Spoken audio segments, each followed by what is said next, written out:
Assalamualaikum warahmatullahi wabarakatuh. Bismillahirrahmanirrahim. Alhamdulillah nahmaduhu wa nasta'inuhu wa nastaghfiruh wa na'udzu billahi min shururi anfusina wa min sayyiati a'malina. May yahdihillahu fala mudilla lahu wa may yudlil fala tajida lahu waliyyan mursyida. Asyhadu an la ilaha illallah wahdahu la syarika lah wa asyhadu anna Muhammadan abduhu wa rasuluhu la nabiyya ba'dah. Allahumma shalli ala Muhammadin wa ala alihi wa ashabihi ajma'in. Qala Allah ta'ala fi kitabil karim. A'udzu billahi minasyaitonir rajim. Bismillahirrahmanirrahim.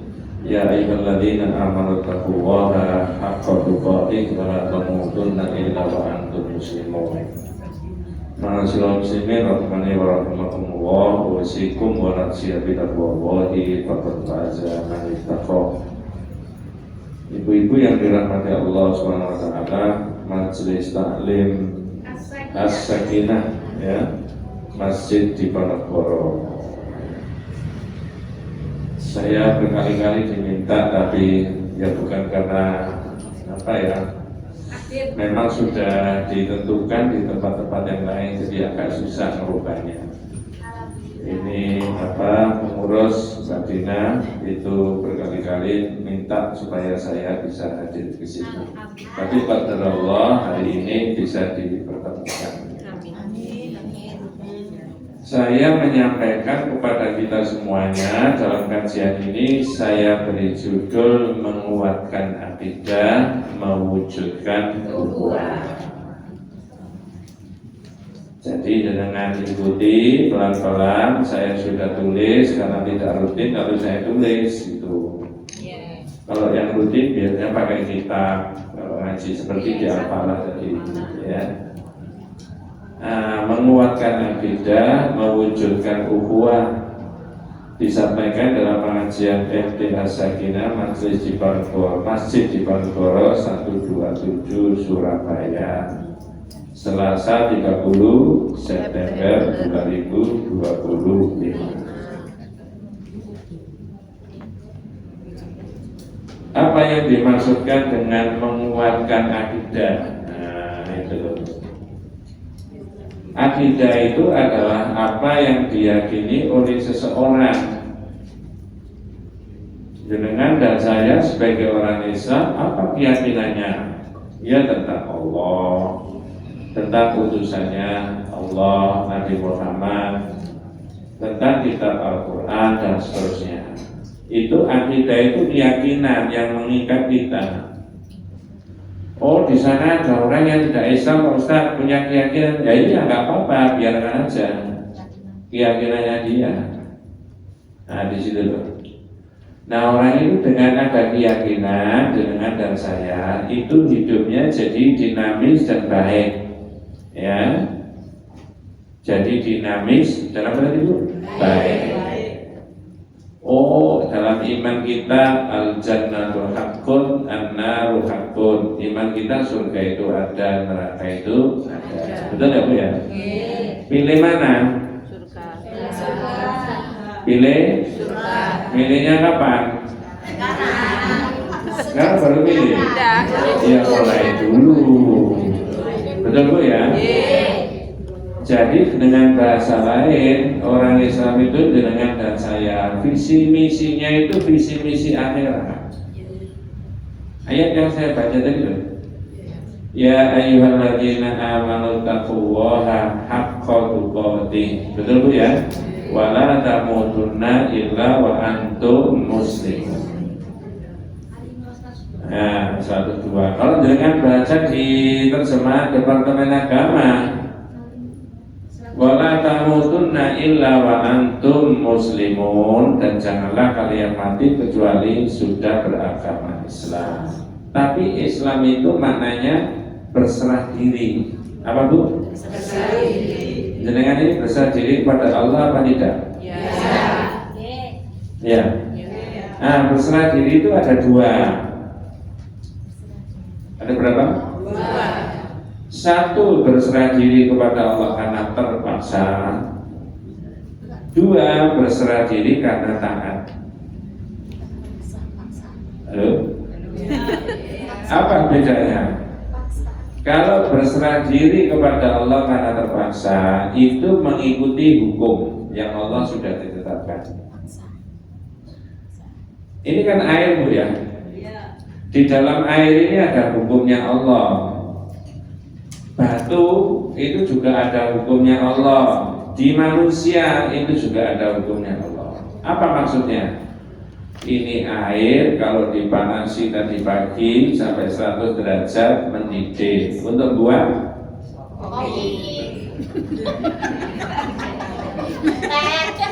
kalau dimasukkan di freezer besok pagi air ini jadi.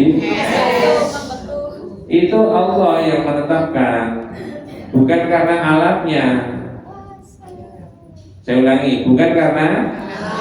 Kalau pinter-pinternya orang buat alat yang namanya freezer, tapi di dalam air ini nggak ada hukumnya Allah, air tidak akan beku. Ngerti maksudnya? Jadi air ini jadi beku di bawah 0 derajat, itu dipaksa sama Allah, mengikuti hukum yang ada di dunia. Itu kalau air. Sekarang saya dan panjenengan. Jenengan ini dulu sekian tahun yang lalu, sekian puluh tahun yang lalu masih anak-anak nggak? Ya. Masih remaja? Ya. Imut-imut nggak? Imut. Besok-besok jenengan ini jadi tua nggak? Ya. Apa sekarang sudah tua? Ya. Itu yang jadi tua itu semua makhluknya Allah, manusia juga begitu. Ini namanya aslama lillahi karena dia menyerahkan diri kepada Allah, mengikuti hukumnya Allah tadi, tapi karena terpaksa. Ayo jenengan dan saya dipaksa sama Allah. Saya sudah 71 umur saya. Rata-rata orang Indonesia 71 itu masih muda apa sudah tua?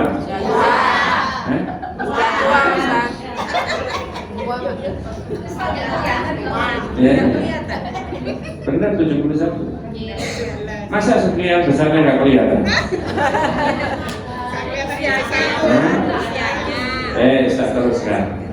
Lah orang Islam itu mengikuti hukum Allah itu bukan hanya kaitannya dengan alam, tapi syariat.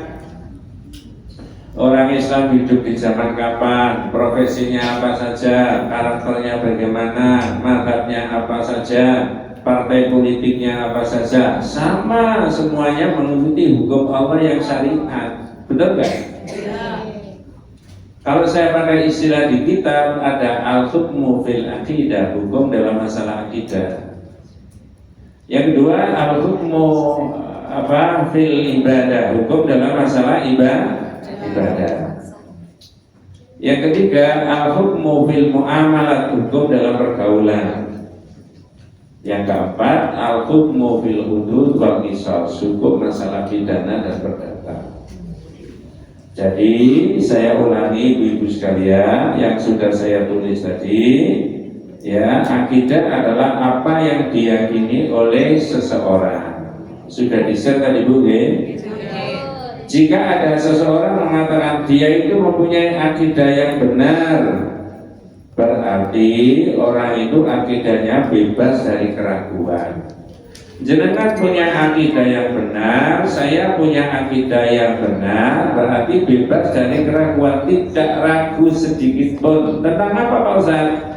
Tentang keyakinan kita tentang Allah, tentang surga, tentang neraka, tentang nikmat kubur, naudzubillah min dzalik, tentang siksa kubur dan sebagainya dan sebagainya. Benar Bu? Tidak boleh diragukan. Ma yadinu bihi al-insan yuqalu lahu aqidatun hasanatun ay salimatun minasyakki. Jadi selamat dari keraguan. Jadi tidak boleh ragu dalam akidah dan keyakinan itu, ya, walaupun tidak bisa dilihat dengan kasat mata. Benar Bu? Contoh berikutnya, besok-besok terjadi kiamat enggak? Yakin apa ragu-ragu? Yakin. Kita menangi atau tidak bukan urusan kita. Zahirnya menurut Pak Kiai kira-kira menangi apa tidak? Tidak dong.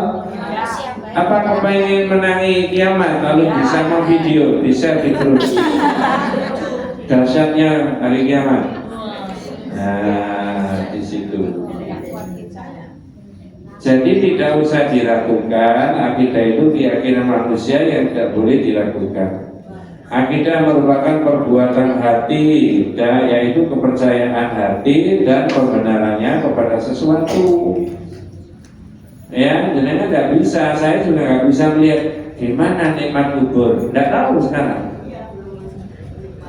Belum pengalaman dong? Belum. Contoh berikutnya, besok kalau adalah iman kita, ketika orang itu dimakamkan, yang memakamkan pulang ditanya nggak sama malaikat? Tentang apa? Satu tentang Tuhan, dua tentang Nabi, tiga tentang agama. Jawabannya, jenengan tidak bisa menjawab dengan fasih karena belum pernah pengalaman ditanya malaikat. Benar tak? Tapi harus diimani, itu namanya akidah yang betul. Diimani, diyakini. Tanya Pak Kiai di mana saja dari Sabang sampai Merauke, kan begitu sama. Jadi akidah itu tidak boleh diragukan sedikit pun. Saya itu kadang-kadang mau ditanya kalau ngaji jam-jam sekian, jam 9, 10 itu. Nah, Ibu enak mana tadi di rumah itu habis mandi, habis makan, sarapan, ya bersih-bersih misalnya gitu ya. Datang ke sini di Masjid Diponegoro mendengarkan pengajian dibandingkan dengan di rumah leye-leye WA-an. Enak mana?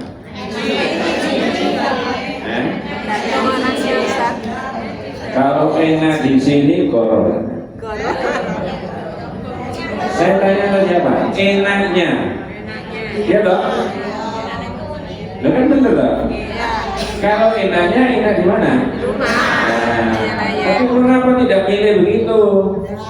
Karena kita yakin mengumpulkan kebaikan, mengumpulkan amal, mengumpulkan pahala supaya memperoleh kenikmatan kubur dan dijauhkan dari siksa. Nah itu. Kalau itu masih dibantah, tadi malam itu hujan. Saya sering membuat ilustrasi begini. Di pojok masjid sana, subuh-subuh mendengar azan, as-salatu khairum minan naum. Enak mana ke masjid sama tidur?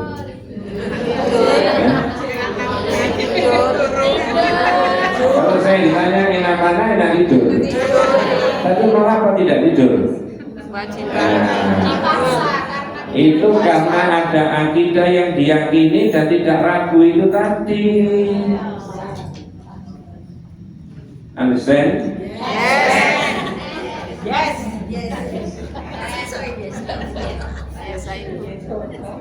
Sampai tadi malam mimpi apa kok ketemu Ustaz ini? Iya loh. Itu loh, akidah itu diyakini dan orang tidak ragu. Makanya orang infak itu sekian tidak ragu sama sekali karena akidahnya baik. Ya begitu. Sekarang nomor 2 dalam kitab itu yang saya tulis tadi, ya, Mbak Dina. Nanti saya minta tolong ada yang membaca ya Bu ya. Akidah dalam pengertian syariat ialah keimanan kepada Allah Subhanahu wa Ta'ala, kepada malaikat-malaikatnya, kitab-kitabnya, rasul-rasulnya, hari kiamat, dan takdir Allah yang baik maupun yang buruk. Al-aqidatu syar'an hiya al-imanu billahi, iman kepada Allah, wa malaikatihi, malaikatnya, wa kutubihi, dan kitab-kitabnya, wa rusulihi, dan rasulnya, wal yaumil akhir, hari akhir, wal imani bil qadari khairihi wa syarihi, iman kepada takdir Allah baik yang baik maupun yang tidak baik. Saya tanya, semuanya harus bisa jawab. Apakah takdir Allah yang ditimpakan kepada manusia itu ada yang tidak enak? Ya. Jawabnya ada. Betul. 2, pertanyaan yang kedua. Apakah Allah salah menetapkan takdir yang tidak enak kepada manusia? Tidak. Tiga. Apakah ketika ada sesuatu yang tidak enak ditimpakan oleh Allah kepada manusia, kadang-kadang manusia itu suudzon kepada Allah? Ya. Apakah yang suudzon itu termasuk sampean? Ya.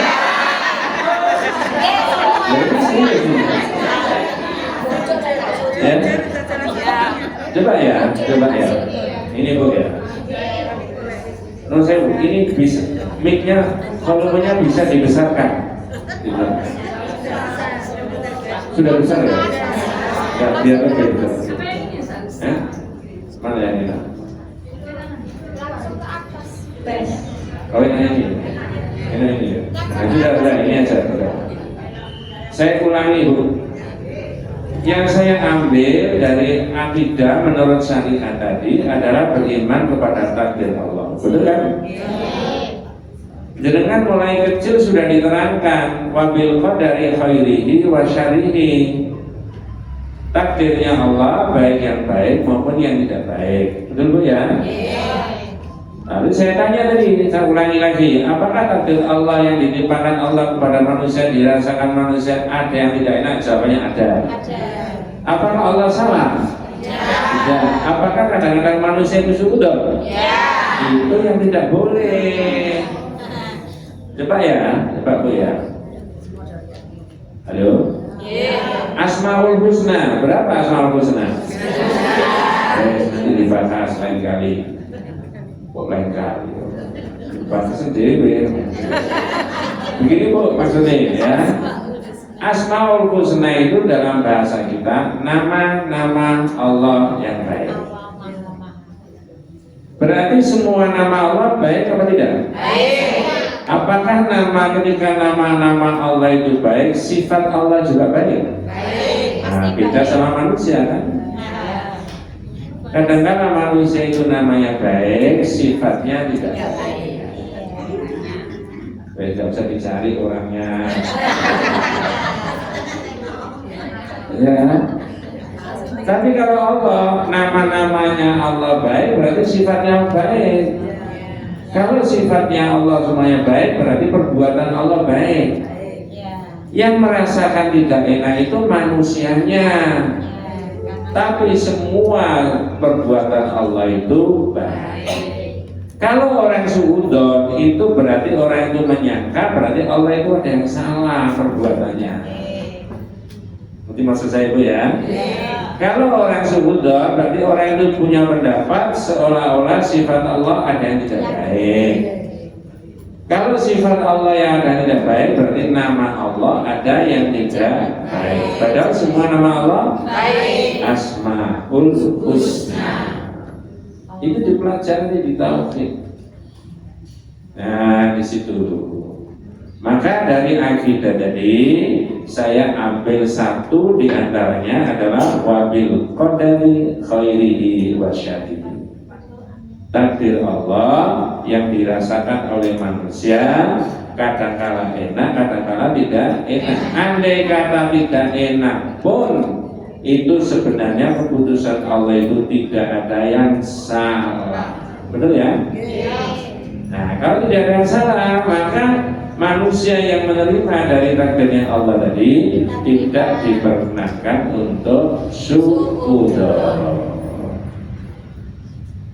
Itu namanya kita mempelajari akidah itu supaya tidak salah, nanti keliru sikap kita kepada Allah itu tadi. Nah, begitu. Kemudian berikutnya nomor 3, kewajiban berpegang teguh kepada akidah yang benar. Orang Islam ada berkewajiban untuk berpegang teguh kepada akidah yang benar. Mana dalilnya? Sebagaimana disebutkan oleh Allah. Nah, ini saya minta tolong dibaca terjemahnya. Ya, surat Al-Imran ayat 103. Itu di yang saya tulis tadi ada. Yang di share tadi Mbak Dina ya. Nah, surat Al-Imran ayat 103. A'udzu billahi minasy syaithanir rajim. Bismillahirrahmanirrahim.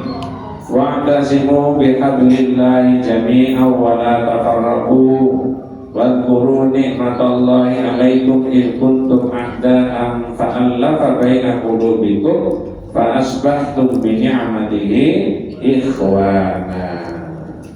Ya. Dan berpegang teguhlah kamu semuanya pada tali agama Allah, dan janganlah kamu bercerai-berai. Disuruh apa tadi Bu?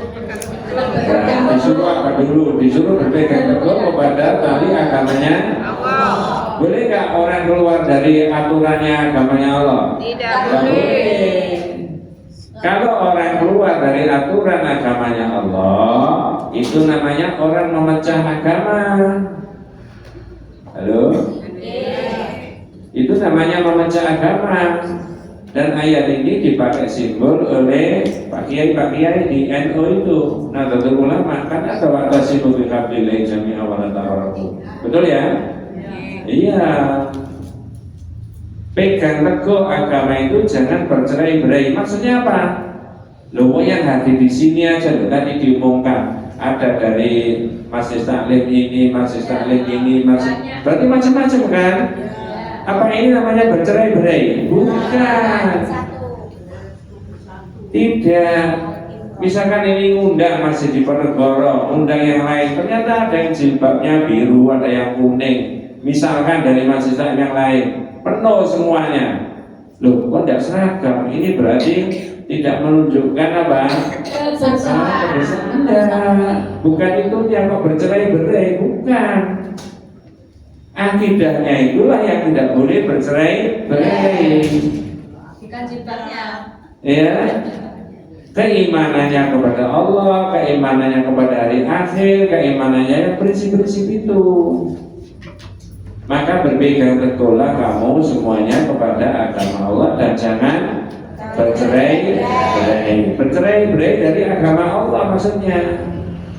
Keluar dari situ atau melanggar, membuat aturan sendiri dalam akidah.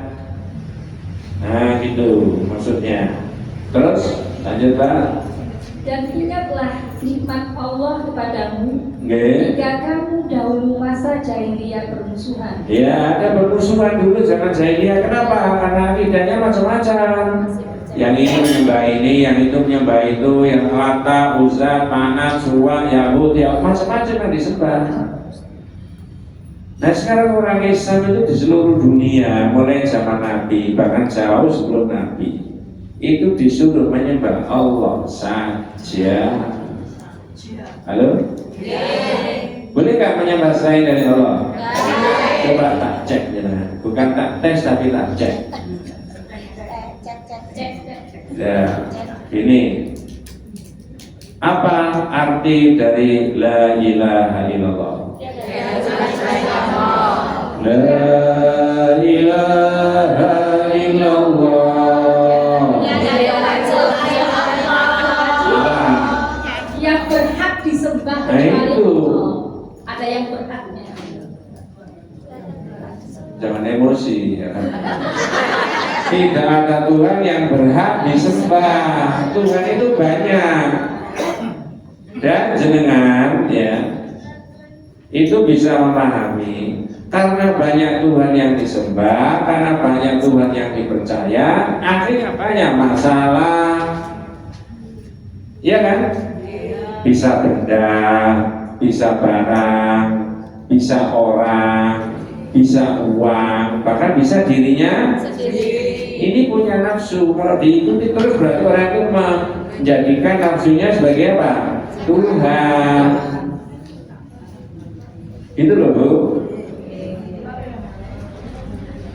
Mohon maaf ya, ini bukan politik ya, tapi saya selalu mengingatkan, apa sih penyakitnya bangsa kita sekarang itu? Penyakitnya apa? Korupsi, menyalahgunakan jabatan toh, mengambilnya bukan haknya toh. Itu dalam pandangan akidah, orang itu sudah mencintai dunia lebih dari mencintai Allah dan Rasulnya. Kalau mencintai Allah dan mencintai Rasul yang sebenar-benarnya, itu aturannya Allah, syariatnya Rasul, tidak boleh mengambil yang bukan haknya. Tapi karena sangat cintanya sama dunia, maka itu orang itu kemudian mengambil yang bukan hanya, rusak semuanya. Maka surat Al-Imran tadi memerintahkan kepada kita semuanya berpegang teguhlah kepada tali Allah, agama Allah itu, dan jangan bercerai-berai. Artinya jangan keluar dari yang diajarkan. Dan ingatlah ketika dulu kamu dalam masa jahiliyah itu apa? Bermusuhan. Sekarang ini 2025 ini masa jahiliyah apa masa Islam? Harusnya Islam. Kok harusnya ini sih? Tambah melulu enggak? Ayo Bu, saya tanya, ini sekarang 2025 itu masa jahiliyah apa masa Islam? Kalau sudah masa Islam, tradisi-tradisi, pikiran-pikiran jahiliyah masih dipakai apa ditinggal? Salah satunya ini bermusuhan karena beda. Membuat aturan sendiri. Itu loh, ya. Loh, enggak, itu enggak apa-apa begitu itu, ya. Maka ada omongan Surabaya mana sing roti ya roti, ngomben ya ngomben. Ya. Kuali tadi ya. Iya. Tapi karena dulu zaman jahiliyah itu bermusuhan, kenapa? Akidahnya beda. Sekarang sama dibawa oleh Nabi Muhammad, menyembah Allah saja. Pak Ustaz, kalau begitu sama, betul. Yang beda apanya? Jilbabnya. Ya loh. Enak kalau pikirannya begitu itu enak. Ya. Saya itu ngaji Bu ya di satu majelis taklim. Mohon maaf ini bukan mengolok cerita itu sahabat kita juga saudara kita. Semua pakai jilbab hitam-hitam dan besar-besar sebenarnya. Ya, maksudnya. Ya, itu saudara kita apa bukan? Iya kan? Iya. Akidahnya sama apa bukan? Sama. Itu loh. Itu. Ya, jadi berdasarkan surat Al-Imran ada saya salah tulis tadi bahwa umat Islam itu disuruh berpegang teguh kepada agama, akidah yang benar dan tidak boleh bercerai. Masjid aja sekian itu disebutkan dari masjid taklim ini, walaupun tidak semuanya itu hadir ya kan. Tadi saya ketemu sama ibu yang dari Gunung Sari dari ibu satu. Mohon maaf saya nggak bisa nidani satu-satu. Iya Gunung Sari. Karena di Almara juga ada kampung ya. Iya. Ya memang saya sebutkan komunitas saja. Iya. Ya. Nah begitu. Yang keempat, akidah yang benar adalah akidah yang satu. Nah itu tadi yang saya katakan. Dengan akidah yang satu akan bisa mewujudkan jamaah yang satu. Satu itu berarti bukan berarti di satu tempat, enggak. Belum tentu orang yang jilbabnya sama, akidahnya sama. Betul ya? Tapi bisa juga jilbabnya beda, akidahnya sama. Jadi akidah yang benar adalah akidah yang satu. Dengan akidah yang satu akan bisa mewujudkan jamaah yang satu. Allah Subhanahu wa taala menjamin orang-orang yang berpegang teguh ya dengan Al-Qur'an dan As-Sunnah, dengan kesatuan kata, kesatuan gerak dan langkah, kesatuan visi misi dan kesatuan apa? Manhaj. Ya. Nah, itu dengan tanya orang yang ngaji di sana-sana itu yang tidak masuk tergabung dalam majelis taklim masakinah. Quran jenengan apa? Ya sama. Dimulai ayat pertama, surat pertama apa? Ya Al-Fatihah. Terakhir apa? An-Nas. Nanti kalau putranya yang di sana tanya, putra putrinya itu sama apa enggak? Nah, apa namanya anak-anak muda itu? Al-Fatihah sampai An-Nas. Oh apa? Sana tadi majelis taklim ditanya, misalkan ada anak yang hafal Quran sama. Apa enggak Al-Fatihah sama anak sampai Anas? Sama. Apa? Nah ini kalau saya tanya apa enggak Al-Fatihah dan Anas? Apa toh? Nah, iya. Sekarang itu loh kan banyak toh anak-anak muda yang hafal Al-Quran mulai Al-Fatihah sampai An-Nas. Ya. Iya toh? Ya. Nah ini kalau saya tanya, jangan saya suruh menghafalkan Al-Fatihah dan An-Nas apa kan? Bisa.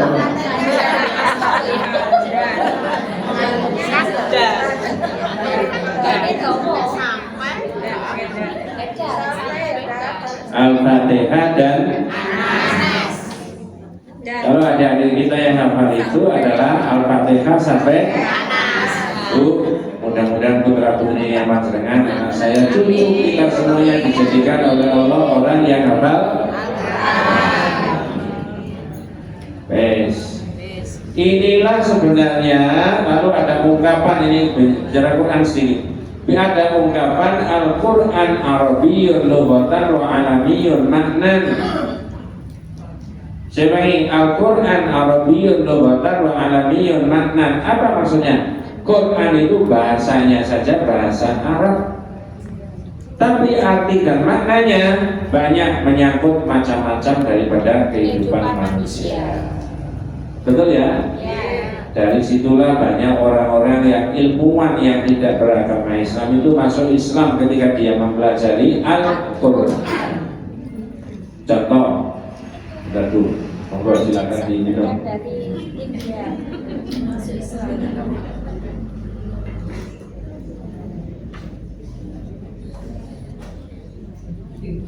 Di Quran itu tak kasih contoh dua, tapi nggak saya terangkan panjang lebar. Di Quran itu ada keterangan yang khuluqukum fi butuni ummahatikum khalqam min ba'di khalqin fi dhulumatin thalath. Allah yang menciptakan Anda semuanya di dalam perut ibu. Satu bentuk kejadian berubah menjadi bentuk kejadian yang lain dalam 3 kegelapan. Di tengah-tengah surat Az-Zumar. Ya. Yakhluqukum fi butuni ummahatikum khalqam min ba'di khalqin fi dhulumatin thalath. Allah yang menciptakan kalian semua manusia di dalam perut ibu, yaitu bentuk kejadian yang lain ke bentuk kejadian yang berbeda lagi. Khalqan min ba'di khalqin. Satu bentuk kejadian ke bentuk kejadian. Apa maksudnya?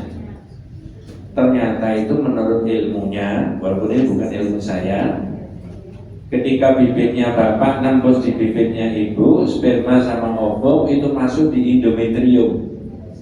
Endometrium itu lendir yang ada di dalam rahim ibu, itu nutrisi. Jadi bibitnya bapak, bibitnya ibu memendam di situ, kemudian membelah sel. Sehari, 2 hari, 1 pekan, 2 pekan, 1 bulan, 2 bulan, terus berkembang. Khalqan min ba'di khalqin. Satu bentuk kejadian berubah menjadi bentuk kejadian yang lain. Fi dhulumatin thalath, dalam 3 kegelapan. Apa maksudnya 3 kegelapan? Satu, gelap pertama adalah perutnya ibu. Betul Bu? Yang kedua adalah lapisan lagi, gelap yang kedua, yaitu rahim. Rahimnya ibu itu termasuk ibu saya yang melahirkan saya dulu. Allah yarhamu, dan Allah berikan rahmat. Dan juga putri ibunya panjenengan semuanya. Rahim itu kalau tidak ada janinnya hanya sebesar telur ayam kampung. Kalau nggak ada janin, tapi begitu ada janin berkembang menjadi sak kepala, sangat elastis, tidak pecah.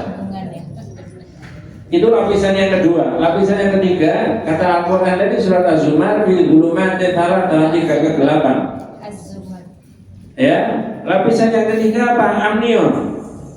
Ada semacam lendir yang menyelimuti bayi, kemudian seperti pembungan ditiup, di dalamnya ada airnya. Jenengan dulu di situ, saya juga di situ. Air ketuban, jangan keliru air ikan.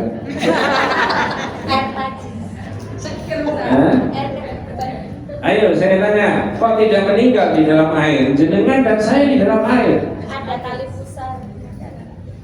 Jawaban orang bodoh seperti kita, kuasanya Allah Pak. Bukan. Kok tidak meninggal gimana? Ternyata O2-nya, ambek aneh tadi, nutrisi tumbuh kembangnya tadi, Sehingga dipelajari gizi ibu hamil itu gimana? Itu lewat apa? Tali pusat. Plasenta itu nempel di dinding rahim. Itu Quran, walaupun tidak didetailkan ini ada plasenta, ada ini, tapi cukup mengatakan khalqan min ba'di khalqin fi dhulumatin thalath. Satu bentuk kejadian berubah menjadi bentuk kejadian yang lain dalam 3 kegelapan.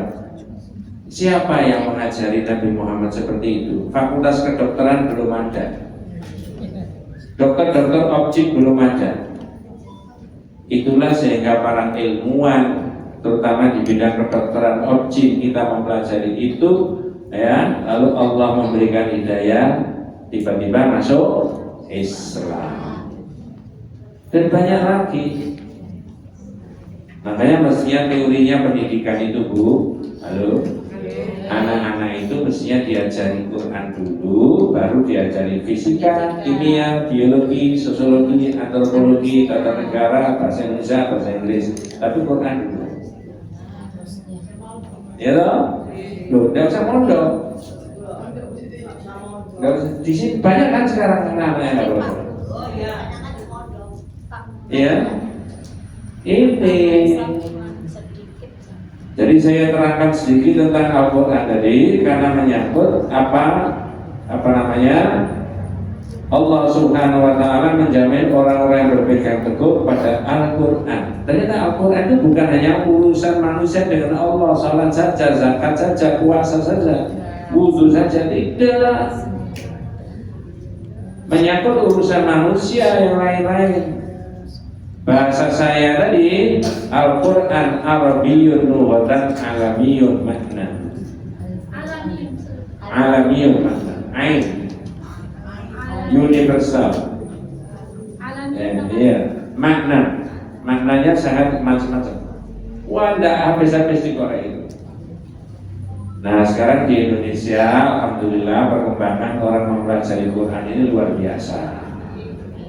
Ini kalau tak cek, dengan itu ngajinya sama putra-putrinya bagus siapa?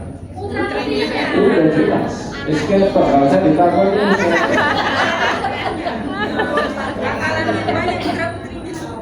Itu kemajuan kan? Lah ya kan kemajuan toh? Mamanya sama anaknya ngajinya bagus anaknya. Betul nggak Bu ya? Tidak apa-apa, kemajuan. Di Sidoarjo saya bilang, Ustaz, saya ngaji di Tegur sama anak. Tidak apa-apa Bu, karena ngajinya maknya itu apa? Maka luhum. Kamu tapi gratis tahu kodanan. Apa kata anaknya? Yang sudah, ini tahu kodanan bawa payung.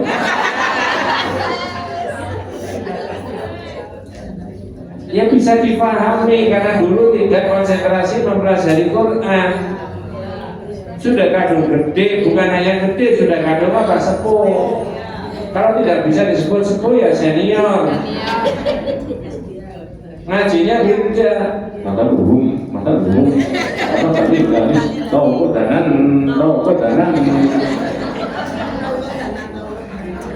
Ngaji kok tahu kodanan. Anaknya enak. Makaluhum kama dalil ladzi istauqadana.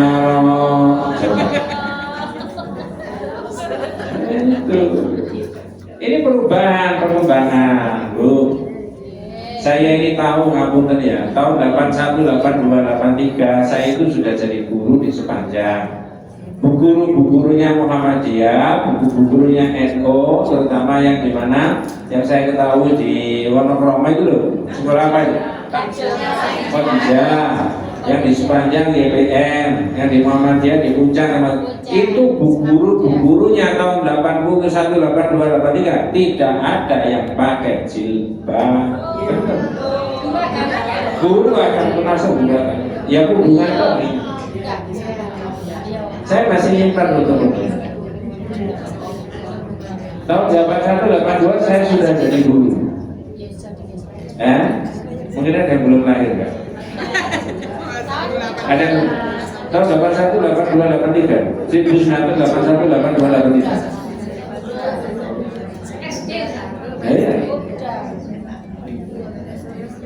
83. Tapi perkembangannya sekarang, ya mudah-mudahan Allah memberikan rahmat kepada seluruh umat Islam ya.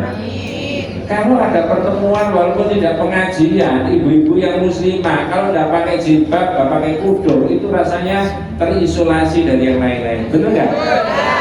Ini kemajuan. Tahun 80 berapa, 90-an ya, ketika ada istri-istrinya pejabat pakai jilbab, itu ramai. Waduh, alhamdulillah ada mahasiswi pakai jilbab. Kalau di Surabaya itu diundang di ITS ini ya, ramai. Di ITS 90-an. Iya.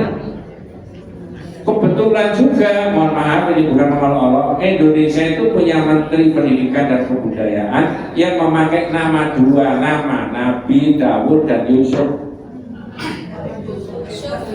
Ya kan? Tapi nggak senang sama Islam. Gimana caranya? Membuat peraturan anak-anak di sekolah yang putri-putri itu negeri maupun swasta tidak boleh pakai jilbab. Saya sudah jadi guru. Coba. Tapi keyakinan dan akidah bisa dibentuk enggak? Tidak bisa. Banyak orang kemudian pengajian di mana-mana, majelis taklim dibentuk di mana-mana, di perguruan tinggi. Lalu ada orang menulis puisi tentang jilbab. Ada orang membuat lagu tentang jilbab. Di balik kedudungan. Nah itu macam-macam. Ya, nanti perkembangannya berikutnya dengan dan saya putra putrinya panjenengan, insya Allah anak saya juga begitu, pemahaman agamanya jauh lebih bagus dari orang tuanya. Iya kan? Itu namanya kemajuan. Berbeda. Kita lanjut dulu. Nomor 5, sebab-sebab rusaknya akidah yang benar. Apa sebabnya? Satu, al-jahlu bil aqidati shahihah bisa babil iktiradi an ta'allumiha wa ta'limiha. Apa bahasa Indonesianya, Pak? Tolong dibaca. Nomor 5, yang nomor 1. Ini gara-gara ibu itu mau belum lulusan. Nomor 5 atau? Sebab-sebab rusaknya akidah ini. Langsung misalnya. Kebodohan terhadap akidah yang lurus sebab berpaling dari belajar dan tidak mengajar. Nah, banyak orang tidak mau belajar. Akhirnya apa? Itu al-jahlu bil aqidati shahihah. Atau ada seorang alim, seorang kiai, seorang syekh mengerti tentang akidah yang benar, tidak mau mengajar. Syekh, Pak Kiai, ngajar itu umat-umat itu diajari akidah yang betul, keyakinan yang benar supaya tidak keliru. Lalu jawab, enggak. Kenapa? Saya mau jaga toko saja. Saya mau bisnis. Kewajiban seorang syekh, seorang kiai, seorang ulama, seorang ustadz memberi pelajaran agama. Yang awam kayak saya itu tidak mau belajar, atau ada orang yang alim tidak mau mengajar, itu cara Jawane tunggu oleh tunggu oleh tutup. Jadi saya ulangi, nomor 1, kebodohan tentang akidah yang benar itu karena tidak mau belajar. Ibu-ibu mungkin sebagian di antara panjenengan yang rawu ini ada yang jamaah saya rutin. Kalau saya ngaji pakai kitab semuanya. Gimana Pak Ustaz kalau ada jamaah yang berbeda itu dengan tidak apa-apa. Tapi harus ada pedomannya orang ngaji. Kalau fikih kita pakai apa kan begitu. Kalau tazkiyatun nufus pakai apa? Ya, yang kerso baca kitab ya baca, yang tidak mendengarkan aja nggak apa-apa. 2, kebodohan dari akidah yang rusak tadi, sebab-sebab rusaknya akidah. Yang 1 tadi kebodohan dari akidah karena nggak mau belajar. Nomor 2, at-ta'assubu lima alaihi al-aba wal ajdad wa tamassubu bihi wa in kana batilan. Monggo. Fanatisme terhadap nenek moyang mereka dan berpedoman terhadap sesuatu yang batil. Ya. Ayo, jenengan dengan orang tua kita dulu paham keagamannya beda nggak sudah? Lebih masuk kita kan? Mohon maaf ini bukan mengolok-olok. Zaman dulu sekali, mohon maaf. Ketika ada orang mau besanan, itu kadang-kadang pakai Nah, ya. Sekarang kan pelan-pelan sudah mulai hilang dong. Semua hari jadi baik kan? Nah, itu loh. Nah, kalau orang berpegang kepada tradisi yang dulu, mohon maaf saya nggak terangkan itu nanti bisa keliru. Nggak ada hubungannya. Nasib anak kita, nasib rezekinya, nasib keluarganya dikaitkan dengan Rebo Pahit, Jumat Pon, Akad Legi dan sebagainya. Ada loh. Zaman dulu sekali, ada nggak begitu? Ya karena tidak belajar. Ngerti maksud saya? Itu contoh asuh fanatik zaman dulu. Tidak boleh, harus dibuka pikirannya. Orang Islam itu ya, pikirannya itu harus, telinganya itu harus mendengarkan. Coba kita tolong dibuka surat Az-Zumar 17 kalau tidak salah. Az-Zumar 17 dan 18. Indonesia-nya langsung Ustaz. Oke, monggo. Dan orang-orang yang menjauhi tauhid, yaitu tidak menyembahnya dan kembali kepada Allah, mereka pantas mendapat berita gembira. Ya, orang yang menjauhi tauhid dan hanya kembali kepada Allah, walladzina istanabu tauhid ayya'buduha wa anabu ilallah lahumul busyra. Mereka itu pantas mendapat kabar. Ya. Sekarang gimana sifat dan karakternya orang itu? Monggo.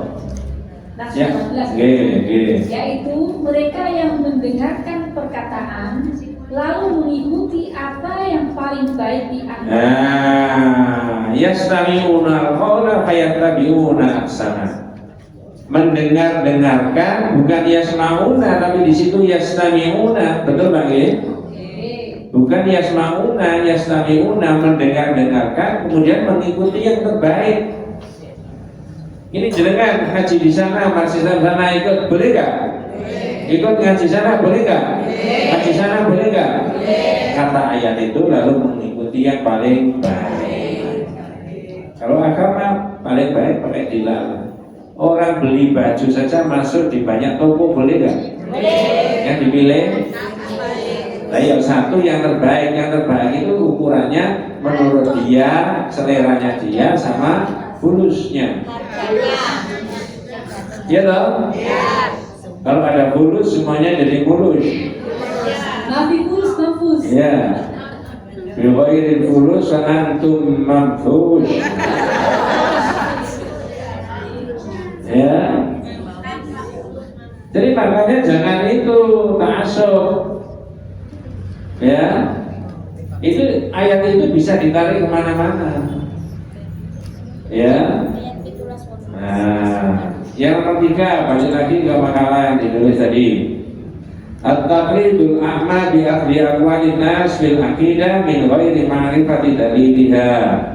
Yang ketiga, taklid buta dengan mengikuti pendapat manusia dalam bidang akidah tanpa mengetahui dalilnya.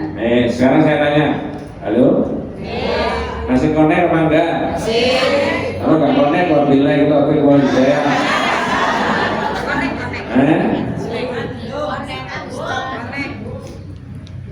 Jangan emosi ngaji.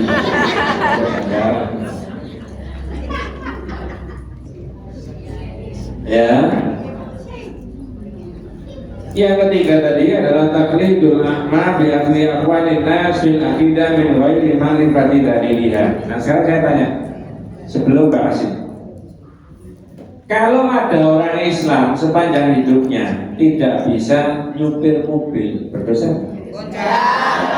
Dua. Kalau ada ibu-ibu atau remaja putri sepanjang hidupnya tidak bisa masak rawon, dosa? Ada terusnya ini, jangan emosi dulu. Sekarang tanya lagi. Kalau ada ibu-ibu, ada umat Islam, bapak atau ibu tidak mengerti caranya wudhu, berdosa nggak? Berarti maksud saya umat Islam itu tidak boleh membiarkan dirinya tidak tahu agamanya. Harus belajar. Saya tidak bermaksud mengolok-olok. Nah, kira-kira umat Islam, bapak, ibu atau adik-adik yang kemudian gemar belajar, mengaji dan sebagainya, mestinya masjid taklim ini penuh kalau ngerti itu. Enggak, Bu. Iya, kalau ada umat Islam nggak bisa menyumpil mobil nggak berdosa, tapi begitu nggak ngerti wudhu, aku nggak bisa wudhu, ya apa belajar. Datangi majelis taklim, tanya sama Pak Ustaz, Pak Kiai, ya banyak. Jangan membiarkan dirinya tidak tahu apa agamanya. Ada nasihat begini bahasa Arab. I'lam rahimakallahu annahu yajibu alaina ta'allumu arba'i masail al-ula al-ilmu wa huwa ma'rifatullahi wa ma'rifatu nabiyyi wa ma'rifatu dinil islami bil adillah. Benar gak, Bu?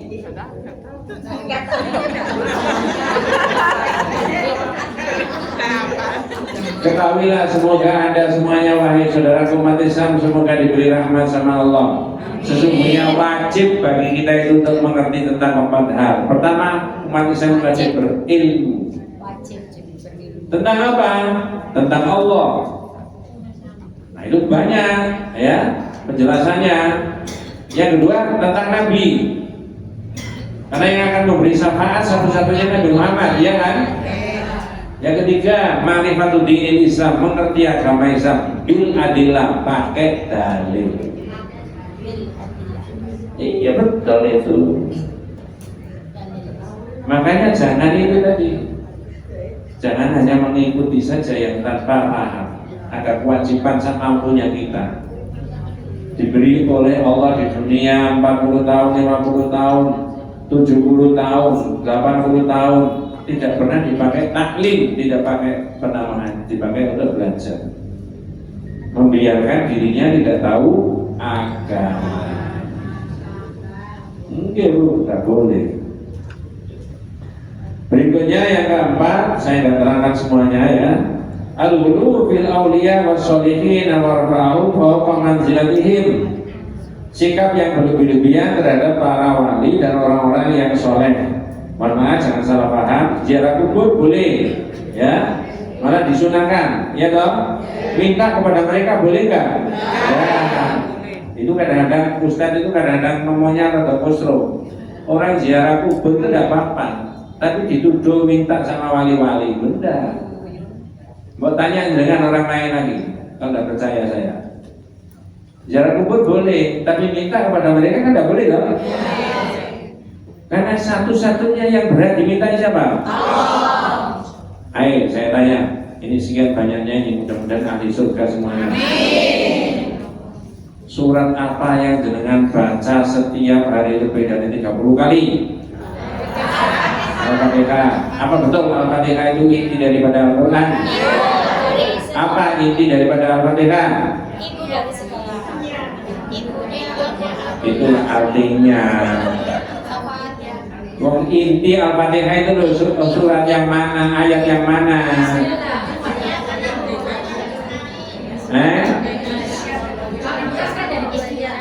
Ya jelas Bismillah, jelas. Tapi di Al-Fatihahnya ini ada khilaf. Bismillah itu masuk Al-Fatihah apa enggak? Ya, tidak usah bahas itu. Tapi semua sepakat intinya itu iya karena abudu. Ayo jenengan baca Al-Fatihah bendino berapa kali? Nah itu. Makanya jangan minta kepada ini, kepada itu dan sebagainya. Makanya ini ibu-ibu ya, yang sudah haji dan umrah mudah-mudahan diterima sama Allah.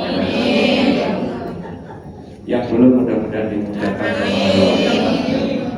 Ya, yang mau bareng saya nanti kita kasih diskon.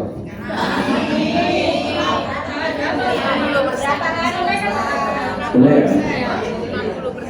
Ini masih ada seat ya, ada 4 atau 5. tiketnya sudah kadung dibeli. Di harganya biasanya 35, 36, 37, sekarang diturunkan 31.500. Hotel bintang 4 dekat 13 hari. Saya tanya di mana ada kalau hotel bintang 4 13 hari 31 hari.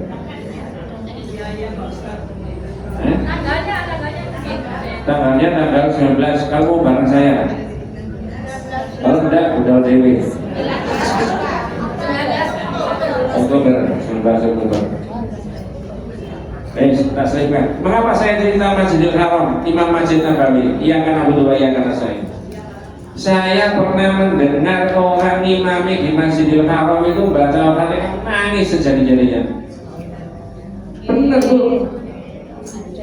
Alhamdulillahi Rabbil Alamin Ar-Rahmanir Rahim Maliki Yawmiddin Iyyaka na'budu. Tidak bisa. Dan orang nangis, orang sholat, baca Quran, nangis itu tidak dibuat-buat. Nggak bisa. Betul Bu ya? Kenapa kok sampai begitu? Sampai iya kah berhenti? Terenyuh kata panjenengan. Ini saya hafalkan puluhan kali sehari, semalam berapa juta yang sudah saya amalkan. Jangan-jangan ini goro nanti. Kalau goro saya mau diapakan Allah di akhirat nanti. Maka sampai iyaka itu nangis. Benar Bu, saya pernah mendengar sendiri sampai itu. Tidak bisa melanjutkan. Nah oleh karena itulah maka umat Islam tadi saya katakan tidak boleh rusaknya akidah itu salah satunya yang keempat tadi berlebih-lebihan sikapnya terhadap orang-orang soleh, para wali, nabi dan sebagainya. Nah kalau nabi diikuti syariatnya, wali diikuti ajarannya, dipelajari riwayat hidupnya, bukan diminta. Yang kelima, al-ghaflatu an tadabburi ayatillah al-kauniyah wa ayatillah al-qur'aniyah. Apa Pak yang kelima? Monggo. Melalaikan dan tidak mengangan-angan ayat Allah baik yang kauniyah maupun syariah. Yang kauniyah itu yang alam. Tadi kan saya sebutkan itu juga angin misalkan. Angin itu makhluknya Allah enggak? Udara yang bergerak dari satu tempat ke tempat yang lain. Ya, ada hujan, banjir. Nah itu juga ayatnya Allah.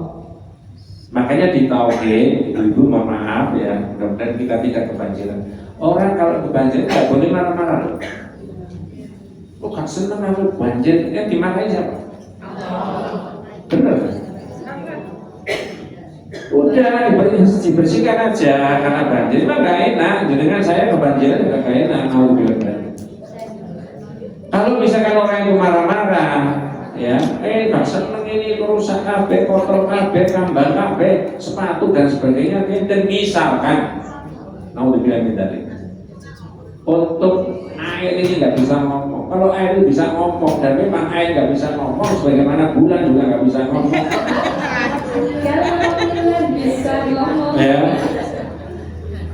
Itu air akan jawab begini, Bu, jangan menyalahkan saya. Saya ini air makhluknya Allah. Semua teman-teman saya yang namanya air sebelum sampai lahir, sifat saya itu menggenangi tempat-tempat yang rendah. Benar nggak? Salahnya sampai sendiri pakai rendah. Itu ayatnya Allah yang kauniyah. Benar Bu. Ini loh orang haji itu dapat ilmu dari situ, bukan dari saya, dari Quran. Ya, itu namanya al-istihza bil ayatil kauniyah. Orang itu mencemooh ayat-ayatnya Allah yang kauniyah.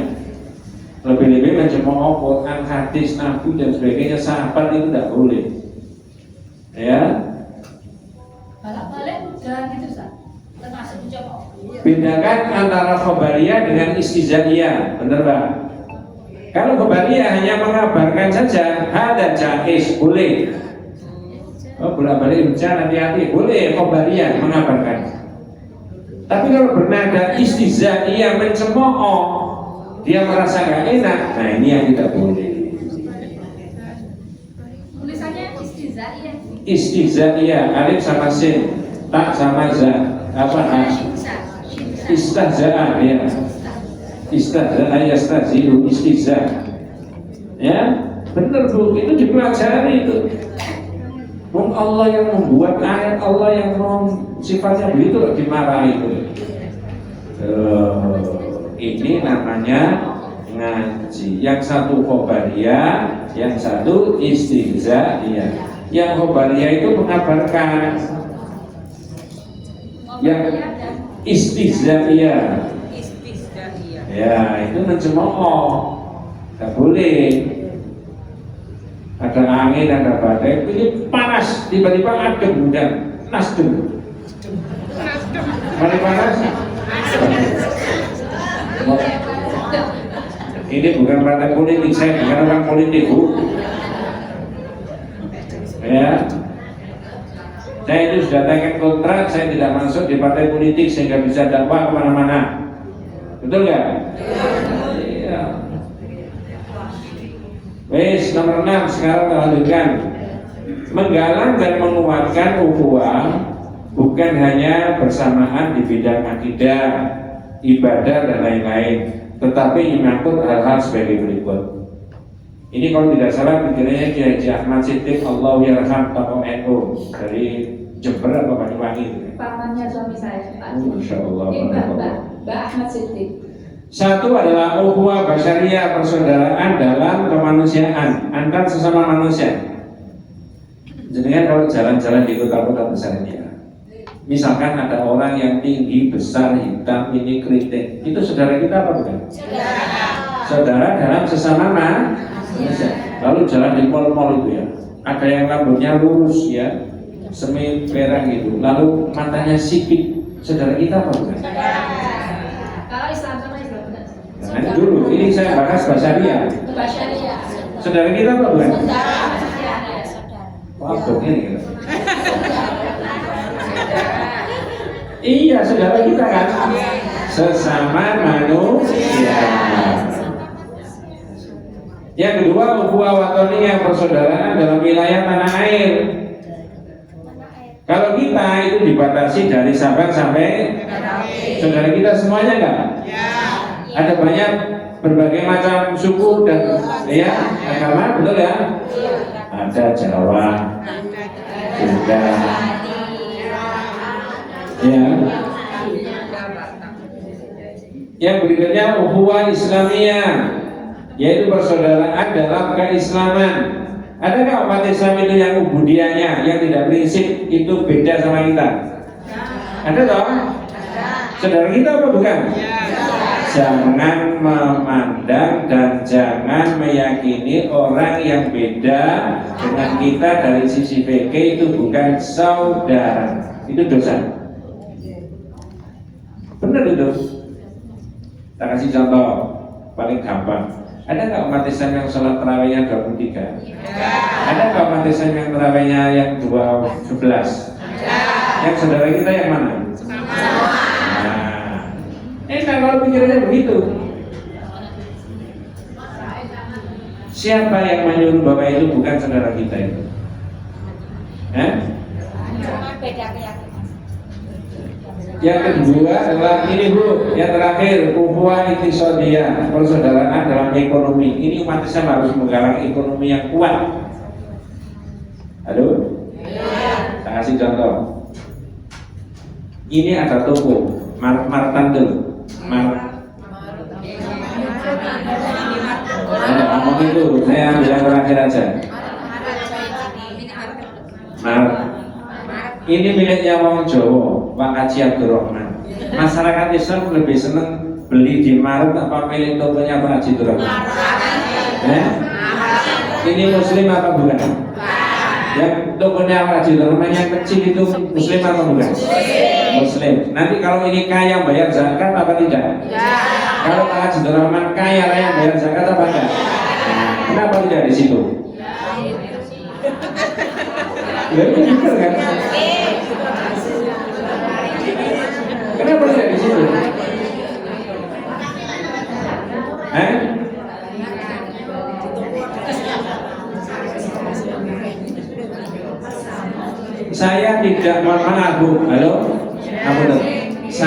tidak rasis, tapi saya mendorong supaya potensi umat Islam, ekonomi itu semuanya diarahkan kepada miliknya umat Islam. Benar itu, ya. Di situ. Kemudian yang ketujuh, kewajiban umat Islam untuk saling menguatkan satu kekuatan dengan kekuatan yang lain, tercermin dalam perintah Rasulullah sebagai berikut. Al-mu'minul qawiyyu kal bunyan yashuddu ba'dahu ba'dan. Al-mu'minu lil mu'min kal bunyan yashuddu ba'dahu ba'dan. Ya. Tsumma syabaka baina asabihi. Dari Abu Hurairah, Rasulullah SAW, orang Islam terhadap umat Islam yang lain ibaratnya seperti bangunan. Seperti apa? Bangunan. Ya.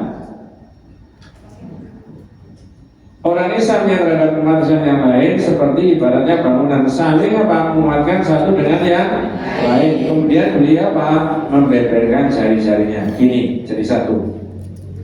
Bangunan masjid, ada pondasinya enggak? Ada tiangnya enggak? Ada dindingnya enggak? Ada gendengnya enggak? Yang penting siapa? Yang penting itu apa? Semuanya penting. Boleh enggak gendeng bilang gini? Yang penting saya, coba enggak ada saya. Itu kepanasan. Ada gendeng, enggak ada pondasi, enggak ada tembok. Nah, ya toh, ada tembok, ada pondasi, ada cangkang, nggak ada genteng. Umat Islam itu dalam satu kesatuan, beda-beda fungsinya. Ada yang jadi tentara, jadi polisi, ada jadi guru, ada yang jadi macam-macam, petani, pedagang, pelaut. Itu bagian dari saudara kita. Kalbunian, seperti bangunan kata Nabi. Ini Nabi dari mana kalau tidak wahyu dari Allah itu ya? Kemudian yang kedelapan, prinsip dalam menegakkan ukhuwah persaudaraan di antara umat Islam. Coba dibaca satu, apa bahasa Indonesianya yang kedelapan itu? Hendaknya umat Islam memberi pertolongan kepada saudaranya umat Islam yang lain. Nah, itu memberi pertolongan, apapun yang bisa diberi pertolongan. Taruhlah saya pengalaman kemarin saya sakit, umat Islam sakit itu jangan terus kalau perawat, Pak dokter di rumah sakitnya Muhammadiyah, rumah sakitnya NU, Al-Irsyad, Persis, itu semuanya dirawat dengan baik. Tidak boleh ditanya dulu, karena ini rumah sakitnya Muhammadiyah, yang Muhammadiyah dirawat dengan baik, yang NU enggak, itu tidak boleh. Sebaliknya ini rumah sakitnya NU, semuanya NU, yang berobat di situ orang Muhammadiyah, bisa noai Muhammadiyah. Tidak boleh, iya kan? Ini mohon maaf saya mohonkan apa adanya Bu ya, supaya orang itu jadi mengerti. Insya Allah omongan saya ini hati saya juga begitu. Benar itu. Ya. Kemudian, jadi hendaknya umat Islam memberi pertolongan kepada saudaranya umat Islam yang lain. Ya. Nomor dua, prinsip di dalam ukhuwah ini diwujudkan dengan apa? Monggo. Hendaknya umat Islam tidak menganiaya terhadap saudaranya umat Islam yang lain walaupun sedikit. Iya, tidak boleh membuat sengsara sesama saudara itu. Ini ada umat Islam punya hajat. Ini ada saudaranya umat Islam yang sakit, kebetulan partainya beda atau madhabnya beda. Ini memakai soundboard. Tambah panas nggak ini kira-kira? Orang pakai G. Orang. Kalau dari situ kol-kolan. Iya, yang sakit ini merasa dilolimi, jangan. Ini senang-senang profesor besar, kadang mohon maaf kadang-kadang di kampung-kampung itu begitu kadang-kadang. Ini tolonglah umat Islam itu berpikir yang baik gitu loh. Yang tiga, monggo seharusnya hendaknya umat Islam berkasih sayang dan mencintai sesama saudaranya. Ya, itu loh. Ya, yang berikutnya yang keempat, hendaknya umat Islam menasehati saudaranya umat Islam yang lain baik urusan dunia maupun agama. Yang terakhir, yang kelima, hendaknya hendaknya umat Islam membalas salam dan menghadiri undangan saudaranya. Tapi menghadiri undangan itu walaupun itu hak sesama muslim tidak mutlak. Tak kasih contoh. Halo. Ini ada Pak Guru mau ngajar, jamnya ngajar jam 11 ngajar di kelas. Diundang koncone mangan prasmanan, milih dewe, panganane wake saenake. Penting mana antara ngajar sama mendatangi undangan? Nah, waktunya bersamaan. Ngajar dulu kan? Maka tidak boleh umat Islam itu mendatangi undangan kemudian menggugurkan kewajiban. Ini maksudnya? Tidak boleh umat Islam itu mendatangi undangan menggugurkan kewajiban. Dua, yaitu tidak mutlak mendatangi undangan. Kalau di undangan ini misalkan ada kemaksiatan, anak muda diundang misalkan macam apa, pindah rumah atau syukuran apa, ternyata acaranya di sana rencananya itu nanti ada minum-minuman khamr, misalkan begitu. Terus ada musiknya, bisa berjoget bersama-sama. Ada tipis-tipis judi, Bapak Eten. Boleh datang nggak? Apalagi yang sudah sepuh-sepuh itu diundang di sana pakai musik, kemudian ada goyang-goyang, yang nanti goyang. Boleh datang nggak Bu? Jadi mendatangi undangan itu tidak mutlak. Iya. Masya Allah, mau tidak mau berarti kita dianggap pendukung itu nanti. Terakhir tadi sudah dibaca ayatnya, Masya Allah, ukhuwah Islamiyah diwujudkan dalam bentuk saling berbaik-baik terhadap sesama saudara Muslim dan tidak saling mencemooh. Jadi kan baca yang kedua saja, ya ayyuhalladzina amanu, monggo. Ya ayyuhalladzina, wahai orang-orang yang beriman. Ini sebentar, kalem-kalem. Yang dipanggil siapa Bu? Lanjut terjemahnya. Janganlah suatu kaum mengelola Keliru ya. mengolok-olok kaum yang lain. Ya, janganlah satu kaum mengolok-olok kaum yang lain. Berarti di dalam umat Islam ada dua kan? Halo?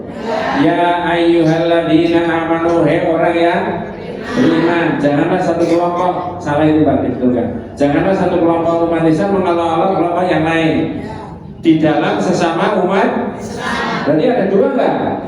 Bisa lebih enggak? Boleh enggak mengolok-olok? Kalau lebih, boleh enggak ada berapa kelompok umat Islam? Boleh. Boleh. Yang tidak boleh apa? Apa alasannya Allah? Tidak boleh mengolok-olok. Monggo. Terusnya. Boleh jadi mereka yang diolok-olok lebih baik dari mereka yang. Nah, boleh jadi yang kamu olok-olok kamu rasain itu lebih baik. Masya Allah, ini akhlak sesama saudara umat Islam. Lanjut Pak, monggo. Dan jangan pula perempuan mengolok-olok perempuan lain. Apa jenengan biasa mengolok-olok? Ya. Kok disebut perempuan?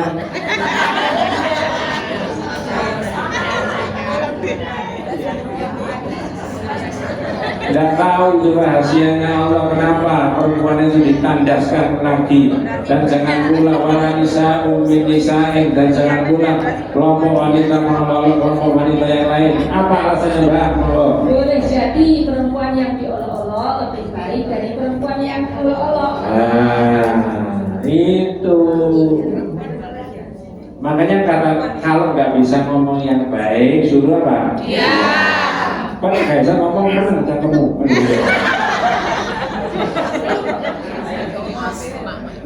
Ayo Bu, lanjut Bu. Janganlah kamu saling mencela satu sama lain. Ya, terus? Dan janganlah saling memanggil dengan gelar-gelar yang buruk. Oh, kadrun nih. Boleh. Kampret. Sesama saudara umat dimuliakan. Orang yang saya muliakan sama Allah. Bu, monggo, Bapak, monggo. Nah itu loh, nah itu.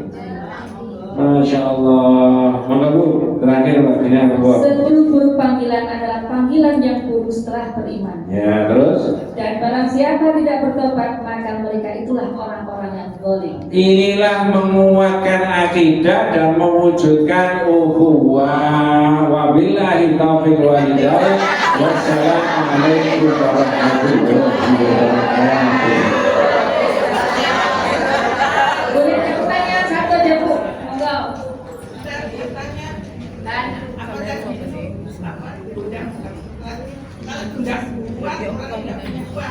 Lalu,